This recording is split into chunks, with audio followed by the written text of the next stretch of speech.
ನೀವು share market ಅಲ್ಲಿ investment ಮಾಡ್ಬೇಕು ಅನ್ನೋದು ತುಂಬಾ ಇಂಟ್ರೆಸ್ಟ್ ಇದೆ. ಹೌದು. ಈ 100 ರಿಂದ 500 ರೂಪಾಯಿ ಓಕೆ. ಸ್ಟಾರ್ಟ್ ಮಾಡ್ಬೋದು. ಈ ತರ ಇದ್ರೆ ನಿಮಗೆ ಮಾಡ್ಬೇಕು ಅನ್ಸುತ್ತಾ? ಅಫ್ಕೋರ್ಸ್ ನಾನು ಅನ್ಕೊಂಡೆ ಲೈಕ್ ಮಿನಿಮಮ್ 50 to 1 lakh ಅಷ್ಟು ಇನ್ವೆಸ್ಟ್ ಮಾಡಬೇಕು ಅಂತ. ನನ್ಗೆ ಗೊತ್ತಿರಲಿಲ್ಲ like you can start with 100, 500 also.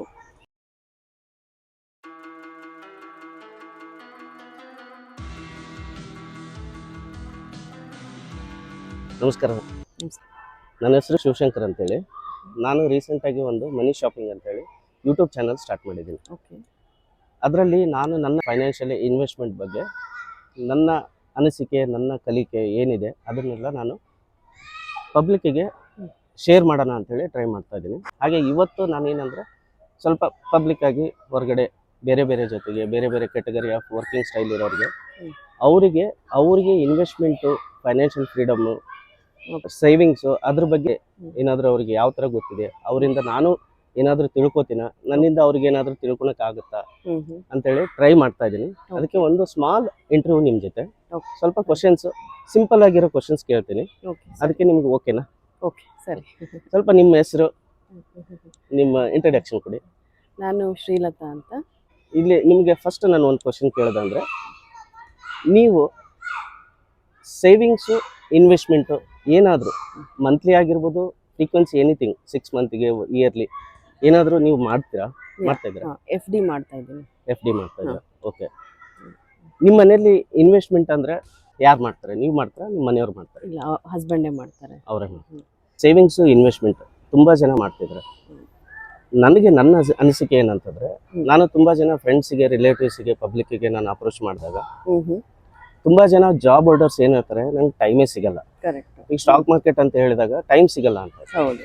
So ನನಗೆ ಅನಿಸಿಕೆ ಏನಂತಂದರೆ, ಅವ್ರಿಗೆ ಮಾಡೋಕ್ಕಾಗಿಲ್ಲ ಅಂದ್ರೆ ಅವ್ರ ಪಾರ್ಟ್ನರ್ ಇರ್ತಾರೆ ಮನೆಯಲ್ಲಿ.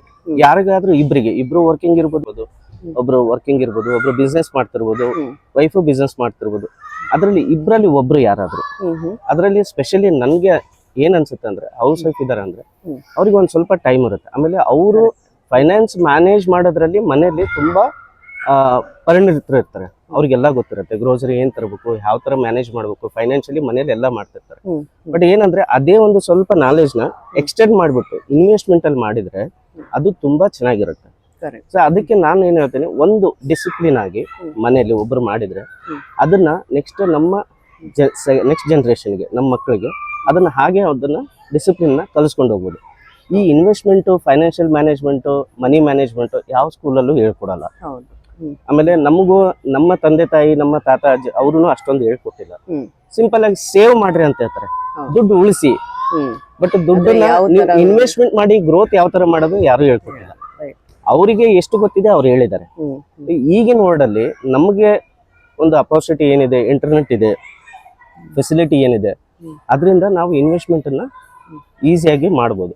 ಅಟ್ಲೀಸ್ಟ್ ನಾವು ಅದ್ರ ಸ್ಟಾರ್ಟ್ ಮಾಡಿಬಿಟ್ಟು ನಮ್ಮ ಮಕ್ಕಳಿಗೆ ಅದನ್ನ ಕಲ್ಸ್ಕೊಂಡು ಹೋಗ್ಬೋದು. ಸೊ ನಿಮಗೆ ಅದರಲ್ಲೂ ನಿಮಗೆ ಒಂದು ಸ್ವಲ್ಪ ಟೈಮ್ ತೆಗೆದು, ನೀವು ಕೆಲಸ ಏನು ಮಾಡ್ತಿರ್ತಾರೆ ಸ್ವಲ್ಪ ಟೈಮ್ ತಗೊಂಡು ನೀವು ಇನ್ವೆಸ್ಟ್ಮೆಂಟ್ ಮಾಡಬೇಕು ಅನ್ನೋ ಒಂದು ಆಸೆ ಇದೆ ಏನಾದ್ರು? ಹೌದು, ಮಾಡ್ಬೇಕಂತ ಅನ್ಕೊಂಡಿದ್ದೀನಿ.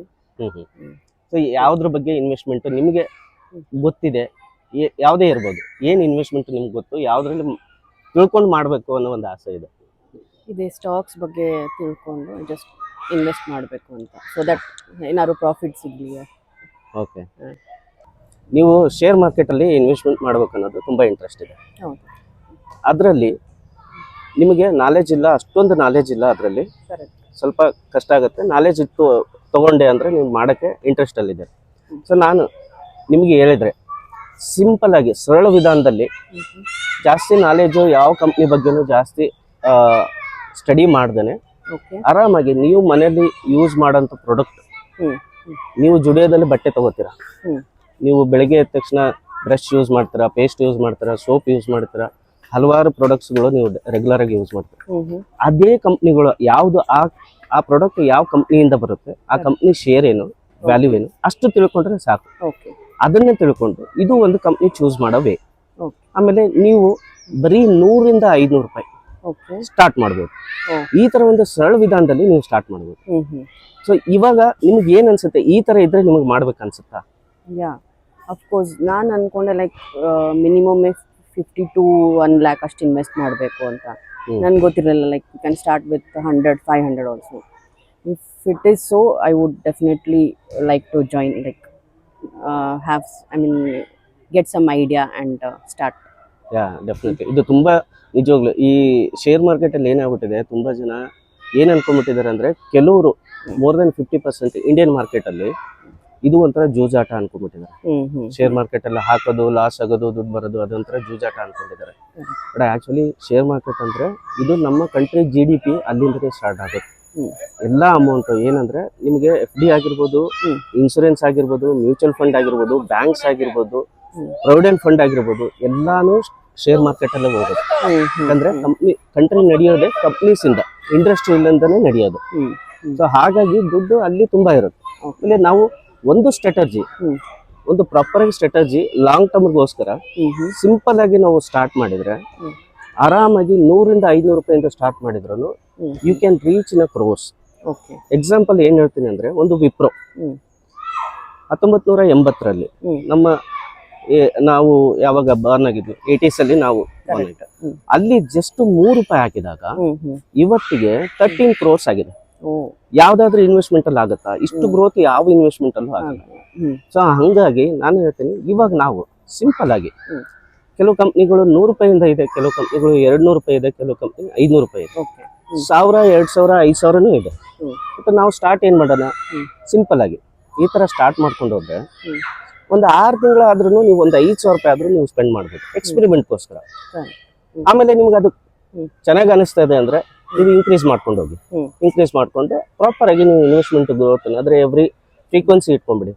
ನಾನು ವಾರಕ್ಕೊಂದ್ಸರಿ ಅಥವಾ ತಿಂಗಳಿಗೊಂದ್ಸರಿ ಅಥವಾ 15 ದಿವಸಕ್ಕೊಂದ್ಸರಿ ಈ ತರ ಒಂದು ಫ್ರೀಕ್ವೆನ್ಸಿ ಸೆಟ್ ಮಾಡ್ಕೊಂಡ್ಬಿಟ್ರೆ ನೀವು ಎವ್ರಿ ಆ ಫ್ರೀಕ್ವೆನ್ಸಿಗೆ ನೀವು ಸ್ವಲ್ಪ ಅಮೌಂಟ್, ಮೇ ಬಿ 5,000 ಆಗಿರ್ಬೋದು, ಮೇ ಬಿ 1000 ಆಗಿರ್ಬೋದು, 2,000 ಆಗಿರ್ಬೋದು, ಕಂಪ್ನಿಗಳನ್ನ ಅದು ಇದು ತಗೊಂಡು ಯಾವ್ದು ಡೌನ್ ಹೋಗುತ್ತೆ ನೀವು ತಗೊಂಡಿರೋ ಕಂಪ್ನಿ ಮತ್ತೆ ರೀಬೈ ಮಾಡ್ಕೊಂಡು ನೀವು ತುಂಬಾ 50,000, 1 ಲಕ್ಷ, 2 ಲಕ್ಷ ವರಿ ಮಾಡ್ಕೊಳಕ್ಕೆ ಹೋಗ್ಬೇಡಿ. ನಿಮ್ಮ ಗ್ರೋತ್ ಏನಿರ್ಬೇಕು to reach 1 crore, but to start with 100. ಈ ತರ ಮಾಡ್ಕೊಂಡು ಹೋದ್ರೆ ಈಸಿ ಆಗಿರುತ್ತೆ. ನಾನು ಈ ಶೇರ್ ಮಾರ್ಕೆಟ್ ಅಲ್ಲಿ ತುಂಬಾ ರಿಸ್ಕ್ ಇದೆ ಅಂತ ಕೇಳಿದೆ. ಲೈಕ್ ನಿಜವಾಗ್ಲೂ ರಿಸ್ಕ್ ಇದೆಯಾ ಆರ್ ರಿಸ್ಕ್ ಇರದೆ ಏನಾದ್ರು ಮಾಡ್ಬೋದಾ? ಲೈಕ್ ರಿಸ್ಕ್ ಇದೆ ಶ್ರೀಲತಾ, ರಿಸ್ಕ್ ಇದೆ. ಯಾಕೆಂದ್ರೆ ಈ ಶೇರ್ ಮಾರ್ಕೆಟ್ ಅಲ್ಲಿ ನಮಗೆ ನಾವು ನಾಲೆಡ್ಜು ಅಥವಾ ನಾವು ಒಂದು ಸ್ಟ್ರಾಟಜಿ ಯೂಸ್ ಮಾಡ್ದೇನೆ ನಾವು ಡೈರೆಕ್ಟ್ ಆಗಿ ಜಂಪ್ ಮಾಡಿದ್ರೆ, ಈಗ ನೀವು ಎಕ್ಸಾಂಪಲ್ ರಿಯಲ್ ಎಕ್ಸಾಂಪಲ್ ತಗೋಬೇಕು ಅಂದ್ರೆ, ನಾನು ಸ್ವಿಮ್ಮಿಂಗ್ ಕಲಿದೇನೆ ನಾನು ಡೈರೆಕ್ಟ್ ಆಗಿ ಪಾಂಡಲ್ಲಿ ಎಗರಿದ್ರೆ ಅದು ರಿಸ್ಕ್ ತಾನೆ. ಸೊ ಅಟ್ಲೀಸ್ಟ್ ನನಗೆ ಬೇಸಿಕ್ ಸ್ವಿಮ್ಮಿಂಗ್ ಆದ್ರೂ ಬರ್ತಿರ್ಬೇಕು. ಸೊ ಅವಾಗ ಏನಾಗುತ್ತೆ, ನಾನು ಜಂಪ್ ಮಾಡಿದ್ರೆ ಒಂದು ಸ್ಟ್ರಾಟಜಿಯಿಂದ ಜಂಪ್ ಮಾಡಿದ್ರೆ, ಹೇಗೋ ಜಂಪ್ ಮಾಡ್ಬಿಡೋದಲ್ಲ, ಪಲ್ಟಿ ಹೊಡೆದ್ಬಿಡೋದಲ್ಲ, ನಾವು ಒಂದು ಸ್ಟ್ರಾಟಜಿಯಿಂದ ದ ವೇ ಹೇಗೆ ಜಂಪ್ ಮಾಡಬೇಕು ಅನ್ನೋ ಇದರಲ್ಲಿ ಏನಂತಂದ್ರೆ, ಸೊ ನಾಟ್ ಡೈರೆಕ್ಟ್ಲಿ ಹೇಗೆ ನಾವು ಸ್ವಿಮ್ಮಿಂಗ್ ಪೂಲಿಗೆ ಇದು ಮಾಡೋಕ್ಕಾಗಲ್ಲ, ಬಟ್ ಏನಂದ್ರೆ ಅಟ್ಲೀಸ್ಟ್ ಸಿಂಪಲ್ ಬೇಸಿಕ್ ಸ್ಟ್ರಾಟಜಿ. ಈಗ ನಾನೇ ಸ್ಟ್ರಾಟಜಿ ಕ್ರಿಯೇಟ್ ಮಾಡ್ಕೊಂಡಿಲ್ಲ ಅಂದ್ರೆ ಯಾರಾದ್ರೂ ಸ್ಟ್ರಾಟಜಿಯಿಂದ ಮಾಡ್ತಾ ಇದಾರೆ ಅಂತಂದ್ರೆ ಅವ್ರು ಫಾಲೋ ಮಾಡಿದ್ರು. ಆಮೇಲೆ ನೀವು ಬಲ್ಕ್ ಅಮೌಂಟ್ ಇಂದ ಬೇಡ, ಬಲ್ಕ್ ಅಮೌಂಟ್ ಏನಂದ್ರೆ ಯಾವುದೇ ಇನ್ವೆಸ್ಟ್ಮೆಂಟ್ ಸ್ಟಾರ್ಟ್ ಮಾಡಿದ್ರು ನಿಮಗೆ ಆ ಅಮೌಂಟ್ ಲಾಸ್ ಆದ್ರೆ ನಿಮ್ಮ ಫೈನಾನ್ಷಿಯಲಿ ಎಫೆಕ್ಟ್ ಆಗ್ಬಾರ್ದು. ಈಗ 2,000 ರೂಪಾಯಿ ಲಾಸ್ ಆಯ್ತಂದ್ರೆ ನಿಮ್ಮ ಫೈನಾನ್ಷಿಯಲ್ಗೆ ಏನೂ ಪ್ರಾಬ್ಲಮ್ ಆಗಲ್ಲ. ಅದೇ 2 ಲಕ್ಷ ಲಾಸ್ ಆಯ್ತಂದ್ರೆ ಫೈನಾನ್ಷಿಯಲು ಡಿಸ್ಟರ್ಬ್ ಆಗುತ್ತೆ, ಮೈಂಡ್ ಫುಲ್ ಡಿಸ್ಟರ್ಬ್ ಆಗುತ್ತೆ, ಸ್ಟ್ರೆಸ್ ಆಗ್ತಾರೆ. ಅದಕ್ಕೆ ಸ್ಮಾಲ್ ಅಮೌಂಟ್ ಇಂದ ಸ್ಟಾರ್ಟ್ ಮಾಡಿ. ಮಿನಿಮಮ್ ಶೇರ್ ಮಾರ್ಕೆಟ್ ಅಲ್ಲಿ ಮಿನಿಮಮ್ ಅಂದ್ರೆ ಒಂದೇ ಶೇರ್ ಬೈ ಮಾಡ್ಬೋದು, 1 ಶೇರ್. ಯಾವುದೇ ಕಂಪ್ನಿ ಚೂಸ್ ಮಾಡ್ರಿ. ಎಕ್ಸಾಂಪಲ್ ನಾವು ಆಶೀರ್ವಾದ ಹಿಟ್ಟು ತಗೋತೀವಿ, ITC ಕಂಪ್ನಿ ಆಶೀರ್ವಾದ ಗೋಧಿ ಹಿಟ್ಟು ನಾವು ರೆಗ್ಯುಲರ್ ಆಗಿ ಯೂಸ್ ಮಾಡ್ತೀವಿ. ಆ ಕಂಪ್ನಿದು ಬರೀ ಅರೌಂಡ್ 300 ರೂಪೀಸ್ ಏನೋ ಇದೆ, ಒಂದು ಬೈ ಮಾಡಿ ಸಾಕು. ಸೊ ಅದು ಮತ್ತೆ ನಾವು ಹಲವಾರು ಕಾರಣಾಂತರದಿಂದ ಕೋವಿಡ್ ಬರ್ಬೋದು, ಕಂಟ್ರೀಸ್ ವಾರ್ ನಡೀತಿರ್ಬೋದು, ಟ್ರಂಪ್ ಟ್ಯಾರಿಫ್ ಅದು ಇದು ಅಂತ ಏನಾದ್ರೂ ಪೊಲಿಟಿಕಲ್ ಎಲೆಕ್ಷನ್ಸ್ ಅದು ಇದು ಬಂತಂದ್ರೆ ಅದು 300 ಇದ್ದದ್ದು 250, 200 ಆ ಥರ ಎಲ್ಲ ಡೌನ್ ಆಗ್ತದೆ. ಅವಾಗ ಏನ್ ಮಾಡ್ಬೇಕು, ನಾವು ಬಟ್ಟೆ ಖರೀದಿ ಮಾಡ್ಬೇಕಾದ್ರೆ 30% ಡಿಸ್ಕೌಂಟು, 20% ಡಿಸ್ಕೌಂಟು ಅಂತೇಳಿ ಖುಷಿಯಿಂದ ಹೋಗಿ ತಗೊಂತೀವಿ. ಬಿಗ್ ಅಮೆಝಾನ್ ಅಲ್ಲಿನೂ ನಾವು ಬೈ ಮಾಡ್ತೀವಿ. ಅದೇ ತರ ನಮ್ಮ ಪೋರ್ಟ್ಫೋಲಿಯೋದಲ್ಲೇನು ನಮ್ಮ ಶೇರ್ಸ್ ಯಾವ್ದಾದ್ರು 20% ಇದೆಯಾ, 30% ಡಿಸ್ಕೌಂಟ್ ಅಲ್ಲಿ ಸಿಗ್ತದೆಯಾ, that is called money shopping. Will not do only product shopping, will do a money shopping. ನಮ್ಮ ಶೇರ್ ಅಲ್ಲಿ ನೀವು ಒಂದು 5 ಕಂಪ್ನಿ ಇಟ್ಕೊಂಡಿರ್ತೀರ, ITC, Infosys, Wipro, just an example. ಈ ತರ ಒಂದು 5 ಕಂಪ್ನಿ ಇಟ್ಟಿರ್ತಾರೆ. ಒಂದು ಕಂಪ್ನಿ 20% ಡಿಸ್ಕೌಂಟ್ ಅಲ್ಲಿ ಹೋಗಿದೆ, ಒಂದು ಕಂಪ್ನಿ 30% ನೆಗೆಟಿವ್ ಅಲ್ಲಿ ಹೋಗಿದೆ. ನೆಗೆಟಿವ್ ಅಲ್ಲಿ ಹೋಗಿದೆ ಅನ್ನೋದಕ್ಕಿಂತ ಡಿಸ್ಕೌಂಟ್ ಅಲ್ಲಿ ಸಿಗ್ತಿದೆ ಅಂತೇಳಿ ತಗೊಂಡ್ರೆ ಏನಾಗುತ್ತೆ, ನಿಮ್ಮ ಬೈಯಿಂಗ್ ಅವರೇಜ್ ಕಡಿಮೆ ಹಾಕೊಂಡು ಹೋಗುತ್ತೆ. ಸೊ ಮತ್ತೆ ಅದು ಬೌನ್ಸ್ ಬ್ಯಾಕ್ ಅದೇ ವ್ಯಾಲ್ಯೂ ಬಂದ್ರೆ ನೀವು ಆಗ್ಲೇ ಪ್ರಾಫಿಟ್ ಅಲ್ಲಿ ಬಂದ್ಬಿಡ್ತೀರ. ಈ ತರ ಏನ್ ಮಾಡಿ ಅಕ್ಯುಮುಲೇಟ್ ಮಾಡ್ಕೊಂಡು ಹೋಗಿ different category of companies, IT sectors ಆಗಿರ್ಬೋದು, ಸೆಮಿಕಂಡಕ್ಟರ್ ಸೆಕ್ಟರ್ಸ್ ಆಗಿರ್ಬೋದು, ಈ ಗ್ರೋಸರಿ, ಅದು ಆಮೇಲೆ ಸೋಲಾರ್, EV ಎಲೆಕ್ಟ್ರಿಕಲ್ಸ್, ಈ ನೆಕ್ಸ್ಟ್ ಜನರೇಷನ್ ಅಲ್ಲಿ ಏನೇನಿದೆ, ಸೆಮಿಕಂಡಕ್ಟರ್ ಇದೆ, ಎಲೆಕ್ಟ್ರಿಕ್ ವೆಹಿಕಲ್ಸ್ ಇದೆ, ಸೋಲಾರ್ ಇದೆ, ಆರ್ಟಿಫಿಷಿಯಲ್ ಇಂಟೆಲಿಜೆನ್ಸ್ ಇದೆ. ಇದು ರಿಲೇಟೆಡ್ ಜಸ್ಟ್ ಗೂಗಲ್ ಅಲ್ಲಿ artificial intelligence related companies top 10 ಆ ಟಾಪ್ 10 ಬರುತ್ತೆ. ಅದರಲ್ಲಿ ಟಾಪ್ 1 or 2 ತಗೊಳ್ಳಿ ಸಾಕು. ಆ ಕಂಪ್ನಿದು ಒಂದೊಂದೇ ಶೇರ್. ಫಸ್ಟ್ ಒಂದೊಂದೇ ತಗೋದು, ಸ್ವಲ್ಪ ಐಡಿಯಾ ಬಂದ್ಮೇಲೆ ಸೊ ನಿಮ್ಗೆ ಏನಾಗುತ್ತೆ, ನಾನು ಕಂಪ್ನಿಗಳು ಒಂದೊಂದು ತಗೊಂಡಾಗ ಏನಾಗುತ್ತೆ, ನಿಮ್ಗೆ ಐಡಿಯಾ ಬರಕ್ ಸ್ಟಾರ್ಟ್ ಆಗುತ್ತೆ. ಈ ಕಂಪ್ನಿ ಏನು ಅದ್ರ ಬಗ್ಗೆ ನಿಮಗೆ ಗೊತ್ತಿಲ್ದೇನೆ ಗೂಗಲ್ ಅಲ್ಲಿ ಸ್ಟಡಿ ಮಾಡಕ್ ಸ್ಟಾರ್ಟ್ ಮಾಡ್ತಾರೆ. ಈಗ ನನ್ನ ಪೋರ್ಟ್ಫೋಲಿಯೋದಲ್ಲಿ ನಾನು ಏನು ₹1 ಇನ್ವೆಸ್ಟ್ಮೆಂಟ್ ಮಾಡಿಲ್ಲ ಅಂದ್ರೆ ಆ ಕಂಪ್ನಿ ಬಗ್ಗೆ ನಾನು ತಿಳ್ಕೊಳಕ್ ಧೈರ್ಯನೇ ಮಾಡಲ್ಲ, ಟೈಮು ಕೊಡಲ್ಲ ಅಲ್ವಾ. ಈಗ ಒಂದು ಎಕ್ಸಾಂಪಲ್ ಏನಂತಂದ್ರೆ, ಈಗ ಡೇಟಾ ಪ್ಯಾಟರ್ನ್ ಅಂತ ಒಂದು ತಗೋತೀನಿ ಎಕ್ಸಾಂಪಲ್. ಅದ್ರದ್ದು ಒಂದು ನಾನು ಸ್ಟಾಕ್ ತಗೊಂಡಿದ್ದೀನಿ. ಸೊ ಅದು ಏನ್ ಕಂಪ್ನಿ ಅಂತ ನೋಡ್ತೀನಿ. ಅದು ಏನು, ಅದು ಡಿಫೆನ್ಸ್ ರಿಲೇಟೆಡ್, ಡಿಫೆನ್ಸ್ ಟ್ಯಾಂಕರ್ಸು, ರೆಡಾರ್ಸು, ಅದು ಇದು ಮ್ಯಾನುಫ್ಯಾಕ್ಚರ್ ಮಾಡ್ತಾರೆ. ಡಿಫೆನ್ಸ್ ಮುಂದೆ ಈಗೆಲ್ಲ ತುಂಬಾ ನಡೀತದೆ, ಯಾಕಂದ್ರೆ ವಾರ್ ಜಾಸ್ತಿ ಆಗ್ತದೆ, ಎಲ್ಲಾ ಕಂಟ್ರಿಗಳಿಗೂ ಡಿಫೆನ್ಸ್ ಇಕ್ವಿಪ್ಮೆಂಟ್ಸ್ ತುಂಬಾ ಬೇಕು. ಆ ಸೆಕ್ಟರ್ ಅಲ್ಲೂ ತುಂಬಾ ಇನ್ವೆಸ್ಟ್ಮೆಂಟ್ ಆಗ್ತದೆ, ಅದು ತುಂಬಾ ಜಾಸ್ತಿ ಗ್ರೋತ್ ಆಗ್ತದೆ. So this is an example. ನೀವು ಯಾವುದೇ ಕಂಪ್ನಿ ಬೈ ಮಾಡಿದ್ರೆ ಅದ್ರ ಬಗ್ಗೆ ಅಟ್ಲೀಸ್ಟ್ ಸ್ವಲ್ಪ ನೋಡಕ್ ಸ್ಟಾರ್ಟ್ ಮಾಡ್ತಾರೆ, ಏನ್ ಮಾಡ್ತದೆ ಏನಿಲ್ಲ ಅಂತೇಳಿ. ಸೊ ಹಾಗಾಗಿ ಕೆಲವು ಕಂಪ್ನಿಗಳು ನೀವು ಬೈ ಮಾಡಿ ಡಿಫ್ರೆಂಟ್ ಸೆಕ್ಟರ್ಸ್, ಡೈವರ್ಸಿಫಿಕೇಶನ್ ಅಂತಾರೆ. ಒಂದು IT ಸೆಕ್ಟರ್ದು, ಒಂದು ಡಿಫೆನ್ಸ್ ಸೆಕ್ಟರ್ದು, ಒಂದು ಆಟೋಮೊಬೈಲ್ದು, ಒಂದು ಬೇರೆ, ಈ ತರ ಒಂದು ಕಂಪ್ನಿಗಳನ್ನ ಡಿಫ್ರೆಂಟ್ ಹಾಕಿದಾಗ ಯಾವಾಗ ಕಡಿಮೆ ಆಗುತ್ತೆ ಒಂದು ಆ್ಯಡ್ ಮಾಡಿ. ತುಂಬಾ ಜಾಸ್ತಿ ಅಮೌಂಟ್ ಅನ್ನ ವರಿ ಮಾಡ್ಕೊಳಕ್ ಹೋಗ್ಬಿಡಿ. ಒಂದು 6 months 1 year ಆದ್ರೂ ಟೈಮ್ ಆದ್ರೂ ಪರವಾಗಿಲ್ಲ, ಸ್ವಲ್ಪ ಒಂದೊಂದೇ ತಗೊಂಡೋದ್ರೆ ಆಫ್ಟರ್ 1 year ನಿಮಗೆ ಫೀಲ್ ಆಗುತ್ತೆ, ಓ ಇಷ್ಟು ಇನ್ವೆಸ್ಟ್ಮೆಂಟ್ ಮಾಡ್ಬಿಟ್ಟ ನಾನು. ಆಮೇಲೆ ನಿಮ್ಗೆ ಏನಾಗುತ್ತೆ, ಅದೊಂದು ಹ್ಯಾಬಿಟ್ ಆಗ್ಬಿಡುತ್ತೆ. ಓ ನಾನು ಈ ಮಂತ್ ಇನ್ವೆಸ್ಟ್ಮೆಂಟ್ ಮಾಡಿಲ್ಲ, ನಾನು ಮಾಡ್ಬೇಕು. ದ ಪೀಪಲ್, ನಾನು ಹ್ಯಾಬಿಟ್ ಆಗ್ಬಿಟ್ಟಿದೆ ನನಗೆ ವೀಕ್ಲಿ ಒಂದ್ಸರಿ ಇನ್ವೆಸ್ಟ್ಮೆಂಟ್ ಮಾಡಿಲ್ಲ ಅಂತಂದ್ರೆ ನನ್ಗೆ ಏನೋ ಒಂಥರ ಫೀಲ್ ಆಗುತ್ತೆ, ಏನೋ ಮಾಡಿಲ್ಲ ನಾನು ಈ ವೀಕ್. ಸೊ ಅದು ಒಂದು ಹ್ಯಾಬಿಟ್, ಒಂದು ಡಿಸಿಪ್ಲಿನ್. ಅದು ಆಕ್ಚುಲಿ ಡಿಸಿಪ್ಲಿನ್. ಈ ಡಿಸಿಪ್ಲಿನ್ ನಾಳೆ ನೀವು ಏನೋ ಒಂದು 20 lakh to 50 lakhs ಏನಾದ್ರು ಪೋರ್ಟ್ಫೋಲಿಯೋ ಮಾಡ್ಕೊಂಡ್ರೆ ಅಂದ್ರೆ ಅದರಿಂದ ನಿಮಗೆ ಡಿವಿಡೆಂಡ್, ಪ್ಯಾಸಿವ್ ಇನ್ಕಮ್ ತರ ಜನರೇಟ್ ಆಗುತ್ತೆ. ಎವ್ರಿ ಮಂತ್ ನಿಮಗೆ ಡಿವಿಡೆಂಡ್ಸ್ ಬರಕ್ ಸ್ಟಾರ್ಟ್ ಆಗುತ್ತೆ. ಅದು ನಿಮ್ಮ ಅಕೌಂಟಿಗೆ ಡೈರೆಕ್ಟ್ ಆಗಿ ಬರುತ್ತೆ. ಇದು ಗ್ರೋತ್ ಸಪರೇಟ್ ಆಗಿರುತ್ತೆ. ಪೋರ್ಟ್ಫೋಲಿಯೋದಲ್ಲಿ ನಿಮ್ಗೆ ಏನ್ ಗ್ರೋತ್ ಇರುತ್ತಲ್ಲ ಅದು ಸಪರೇಟ್ ಆಗಿರುತ್ತೆ. ಅದು ನೀವು ಸೆಲ್ ಮಾಡಿದ್ರೆ ಮಾತ್ರ ನಿಮ್ಮ ಅಕೌಂಟಿಗೆ ಬರುತ್ತೆ.